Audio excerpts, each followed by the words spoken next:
high their strikers. There's something uniquely disturbing about people vanishing into thin air.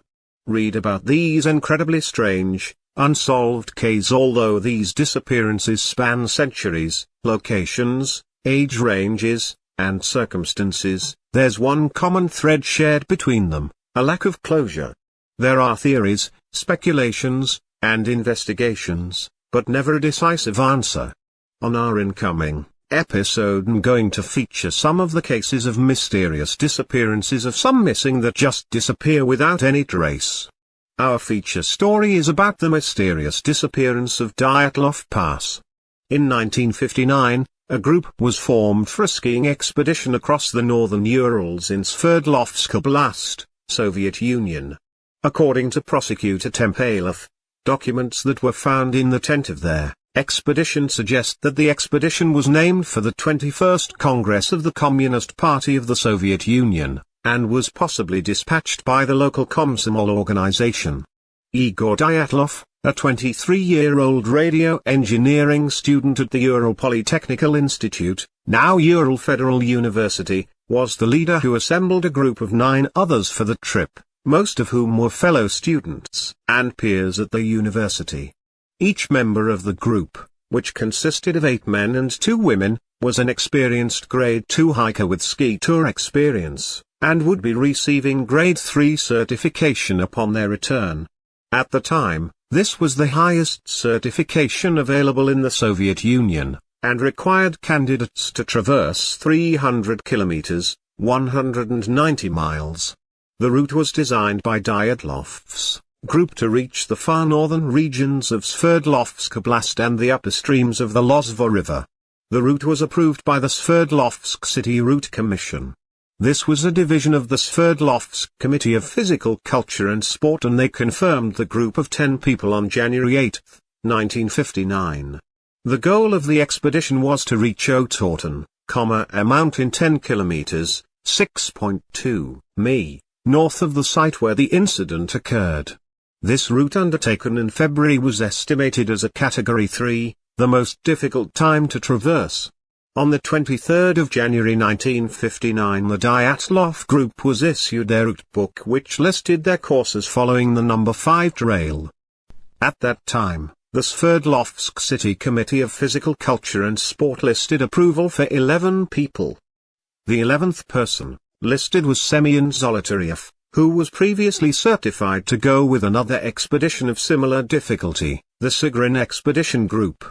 The Dyatlov group left the Sverdlovsk city, today Yekaterinburg, on the same day they received the route book. Before leaving, Dyatlov had agreed he would send a telegram to their sports club as soon as the group returned to Vzhai. It was expected that this would happen no later than the 12th of February, but Dyatlov had told Yudin, before he departed from the group, that he expected it to be longer. When the 12th passed and no messages had been received, there was no immediate reaction, as delays of a few days were common with such expeditions. On the 20th of February, the travelers' relatives demanded a rescue operation, and the head of the institute sent the first rescue groups, consisting of volunteer students and teachers. 16. Later, the army and militia, police, forces became involved, with planes and helicopters ordered to join the operation. On the 26th of February, the searchers found the group's abandoned and badly damaged tent on Kalatsykl. The campsite baffled the search party. Mikhail Sharavin, the student who found the tent, said the tent was half torn down and covered with snow. It was empty, and all the group's belongings and shoes had been left behind. Investigators said the tent had been cut open from inside. 9 sets of footprints, left by people wearing only socks or a single shoe or even barefoot, could be followed, leading down to the edge of a nearby wood, on the opposite side of the pass, 1.5 kilometers, 0.93 miles, to the northeast. After 500 meters, 1,600 feet, these tracks were covered with snow. At the forest's edge, under a large Siberian pine, the searchers found the visible remains of a small fire. There were the first 2 bodies, those of Krivonisenko and Doroshenko, shoeless and dressed only in underwear. The branches on the tree were broken up to 5 meters high, suggesting that one of the skiers had climbed up to look for something, perhaps the camp. Between the pine and the camp, the searchers found 3 more corpses, Dyatlov, Kolmogorova, and Slobodin, who died in poses suggesting that they were attempting to return to the tent. They were found at distances of 300, 480, and 630 meters, 980, 1,570, and 2,070 feet, from the tree. Finding the remaining 4 travelers took more than 2 months. They were finally found on the 4th of May under 4 meters, 13 feet, of snow in a ravine 75 meters, 246 feet, further into the woods from the pine tree. 3 of the 4 were better dressed than the others, and there were signs that some clothing of those who had died first had been removed for use by the others. Dubinina was wearing Krivnichenko's burned, torn trousers, and her left foot and shin were wrapped in a torn jacket. A legal inquest started immediately after the first 5 bodies were found. A medical examination found no injuries that might have led to their deaths, and it was concluded that they had all died of hypothermia. Slobodin had a small crack in his skull, but it was not thought to be a fatal wound. An examination of the 4 bodies found in May shifted the narrative of their incident.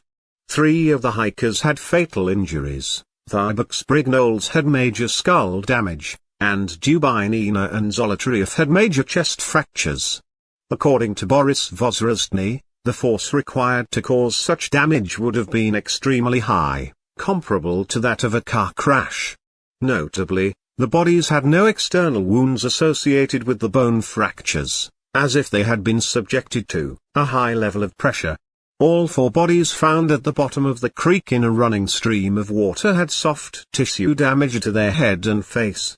For example, Dubinina was missing her tongue, eyes, part of the lips, as well as facial tissue and a fragment of skull bone, while Zolotaryov had his eyeballs missing, and Alek and a culvert of his eyebrows. V.A. Vozrozhny, the forensic expert, performing the post-mortem examination, judged that these injuries happened post-mortem due to the location of the bodies in a stream. There was initial speculation that the indigenous Mansi people, reindeer herders local to the area, had attacked and murdered the group for encroaching upon their lands. Several Mansi were interrogated, but the investigation indicated that the nature of the deaths did not support this hypothesis. Only the hikers' footprints were visible, and they showed no sign of hand-to-hand struggle. Although the temperature was very low, around 25 to 30 C, 13 to 22 F, with a storm blowing, the dead were only partially dressed. Some had only one shoe, while others wore only socks. Some were found wrapped in snips of ripped clothes that seemed to have been cut from those who were already dead.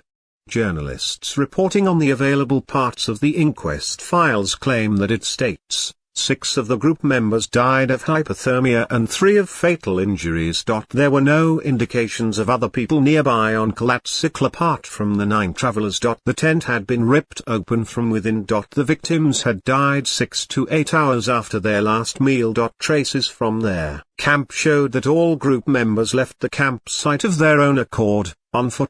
Some levels of radiation were found on one victim's clothing. To dispel the theory of an attack by the indigenous Mansi people, Vozrozhny stated that the fatal injuries of the 3 bodies could not have been caused by human beings, because the force of the blows had been too strong and no soft tissue had been damaged. Released documents contained no information about the condition of the skiers' internal organs. There were no survivors. At the time, the official conclusion was that the group members had died because of a compelling natural force. The inquest officially ceased in May 1959 as a result of the absence of a guilty party. The files were sent to a secret archive. In 1997, it was revealed that the negatives from Krivnichenko's camera were kept in the private archive of one of the investigators, Lev Ivanov. The film material was donated by Ivanov's daughter to the Dyatlov Foundation. The diaries of the hiking party fell into Russia's public domain in 2009. On the 12th of April 2018, Zolotov's remains were exhumed on the initiative of journalists of the Russian tabloid newspaper Komsomolskaya Pravda. Contradictory results were obtained. One of the experts said that the character of the injuries resembled a person knocked down by a car, and the DNA analysis did not reveal any similarity to the DNA of living relatives. In addition, it turned out that Zolotov's name was not on the list of those buried at the Ivanovsko cemetery. Nevertheless, the reconstruction of the face from their exhumed skull matched post-war photographs of Zolotov. Although journalists expressed suspicions that another person was hiding under Zolotov's name after World War II in February 2019, Russian authorities reopened the investigation into the incident, although only 3 possible explanations were being considered: an avalanche, a slab avalanche, or a hurricane. The possibility of a crime had been discounted. On the 11th of July 2020, Andrei Kuryakov, deputy head of the Urals Federal District Directorate of the Prosecutor General's Office, announced an avalanche to be the official cause of death for the Dyatlov group in 1959.